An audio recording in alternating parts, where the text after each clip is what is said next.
نوجه نداء صادقا كل أمل ونجاح.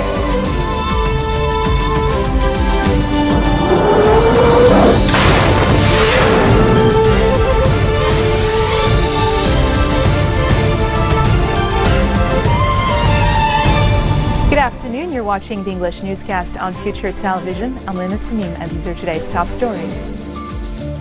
The Internal Security Forces unveiled the identity of the murder of Wissam Blake, a firefighter killed last Saturday. Former Prime Minister Saad Hariri calls on Lebanon's political factions to end the presidential vacuum as the country officially completes 2 years in the absence of a head of state. And Kurdish-led forces massed thousands of fighters as part of a military offensive to take over the northern Syrian city of Raqqa.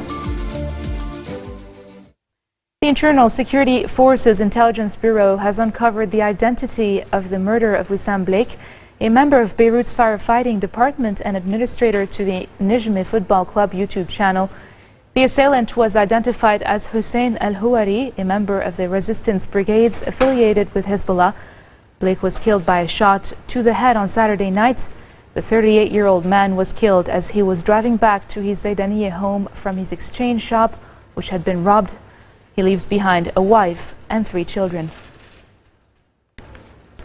Former Prime Minister Saad Hariri has called on Lebanon's political factions to end the presidential vacuum as the country officially completes 2 years in the absence of a head of state. In an interview with the Lebanese daily Nahar, the Future Movement leader said it was unfortunate that Lebanon was a victim of foolish policies that disregard the constitution and national interest. Just a reminder that Lebanon has been without a head of state since the term of former President Michel Sleiman ended in May of 2014. Hariri warned that those obstructing the elections were embroiling Lebanon in regional unrest and urged the March 8 lawmakers who've been boycotting the elections to vote. Earlier this month, the parliament failed for the 39th time to convene and elect a president due to a lack of quorum. A new election session is set for June 2nd. Parliament Speaker Nabih Berri has held talks with former Prime Minister Saad Hariri on the latest developments in Lebanon. The Speaker hosted the lawmaker to a dinner banquet at his Ainatina residence last night, during which the 2 officials addressed Berri's proposal to end the political impasse in Lebanon. The suggestion calls for shortening the term of Parliament and electing a new one. The 1960 electoral law would be adopted in the polls should the political parties fail to agree on a new one. This will then be followed with the election of a new president and the eventual formation of a national unity government.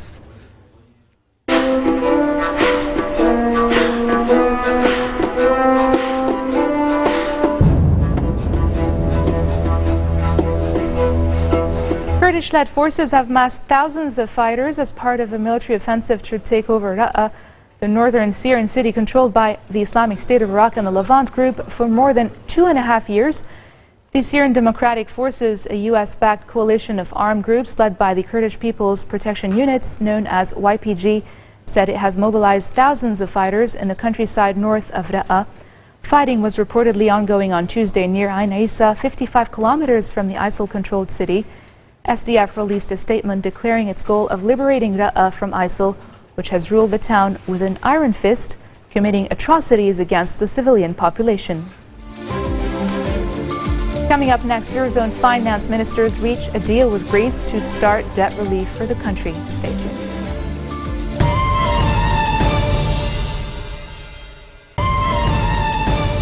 Welcome back. You're watching the English newscast here on Future Television. Israel's far-right Israel Beitenu party has reached a deal with Benjamin Netanyahu's Likud party on terms for joining the coalition government ruling the country.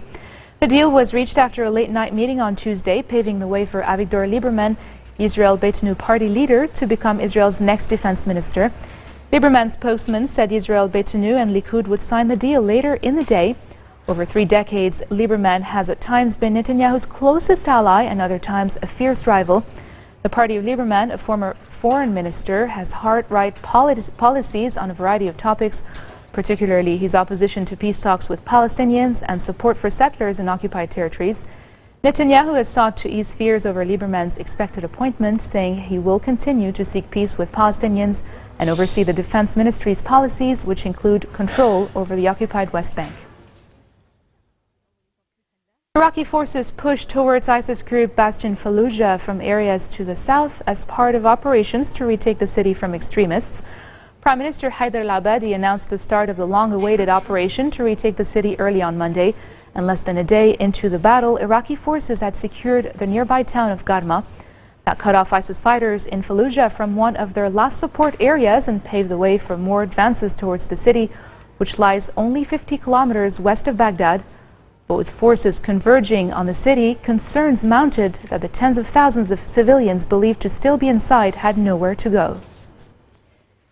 An Afghan Taliban spokesman has confirmed the death of the armed group's leader Mullah Akhtar Mansour in a U.S. drone strike and announced the appointment of Haibatullah Akhundzada as his successor. Agencies quoted the Taliban spokesman as saying that Sirajuddin Haqqani and Mullah Yaqub have been appointed the group's new deputy leaders. The announcement followed confirmation on Monday by President Barack Obama that Mansour was killed in a U.S. drone strike in Pakistan's Balochistan province. Mansour was chosen to head the Afghan Taliban last summer after it was announced that the group's longtime leader Mullah Omar had died 2 years earlier. Moving on to Europe, Eurozone finance ministers have reached a deal with Greece to start debt relief for the country, as demanded by the International Monetary Fund, and to release 10.3 billion euros in bailout funds. The IMF said easing Greece's debts burden was a condition for its continued participation in the bailout program, despite opposition from Germany to giving the country more favors. The 19 ministers from the countries that used the euro met on Tuesday, 2 days after the Greek parliament passed yet another round of spending cuts and tax increases demanded by its creditors. After reaching a deal at late-night talks in Brussels, the Eurogroup chief and Dutch finance minister said the ministers had achieved a major breakthrough. So on the package of all these major reforms that Greece had committed to last summer, we have now a full agreement. A lot of legislative work already being done by the Greek government, and the institutions will do a final check on that to look at the last legislative work and to see whether that's all in agreement. So this is very good news. Already this part of the agreement of today is very good news because it shows that the program is fully back on track, that Greece has done a lot, delivering a lot, and we're making a good progress there. I think it's an important moment in the long Greek program, an important moment for all of us. Since last summer, where we had a major crisis of confidence between us, that confidence has begun to recover. We welcome that it's now recognized by all stakeholders that Greek debt is unsustainable.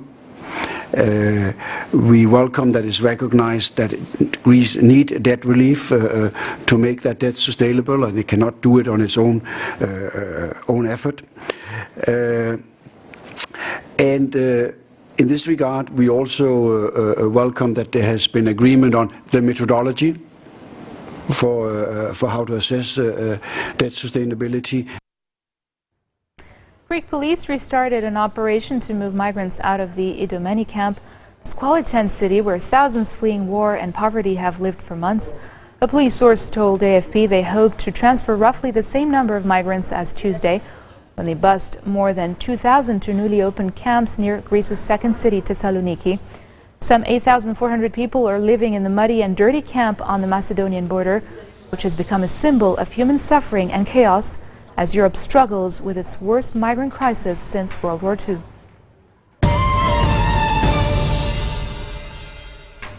Democratic presidential candidate Hillary Clinton has made an appearance on the Ellen DeGeneres show, where she discussed politics. Among the topics Hillary and DeGeneres talked about were Senator Bernie Sanders' decision to stay in the race until the party's July 25th to 28th nomination convention in Philadelphia, despite Clinton's nearly insurmountable lead.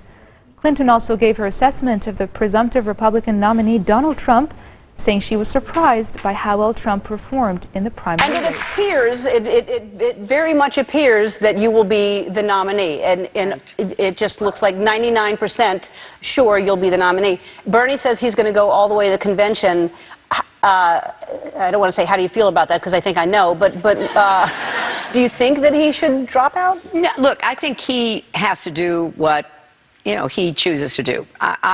I understand that. I ran all the way to the end against then Senator Obama, and when it was over, because we had a much closer race than the one currently is between Senator Sanders and myself, you know, I withdrew, I endorsed him, and I worked really hard to elect him, and I do believe that, you know, Bernie will do that.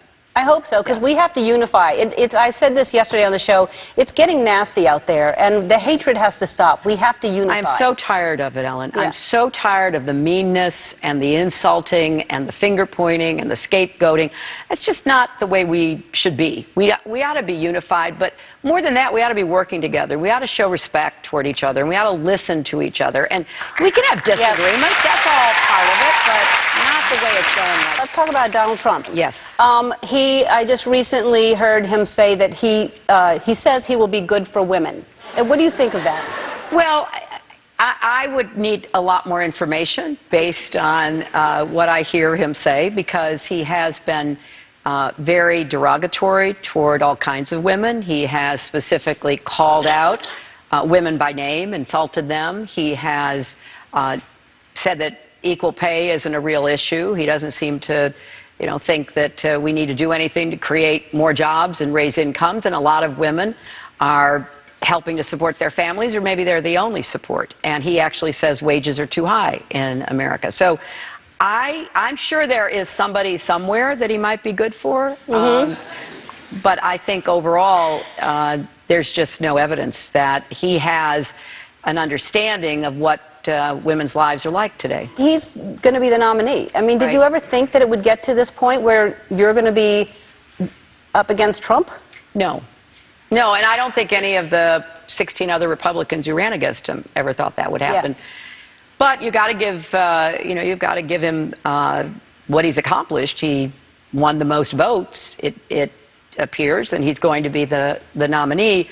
But I think that once the seriousness of the general election really hits people, he has to start being held accountable. He can't just make these pronouncements, insult people, scapegoat people, you know, call immigrants, you know, murderers and rapists, and insult women and insult people with disabilities, and be so derogatory toward Muslims and everything that he does. I don't think that's the way we want to appear to ourselves or the rest of the world. So I do think as this election goes forward, he's going to have to, you know, be held accountable. And I certainly will do my part to make that happen. This marks the end of our bulletin for today. Now for a reminder of our headlines. The Internal Security Forces unveiled the identity of the murderer of Wissam Blake, a firefighter killed last Saturday. Former Prime Minister Saad Hariri calls on Lebanon's political factions to end the presidential vacuum as the country officially completes 2 years in the absence of a head of state. And Kurdish-led forces massed thousands of fighters as part of a military offensive to take over the northern Syrian city of Raqqa. Those are your top stories for this Wednesday. I'm Linda Tamimna. Thank you all for watching.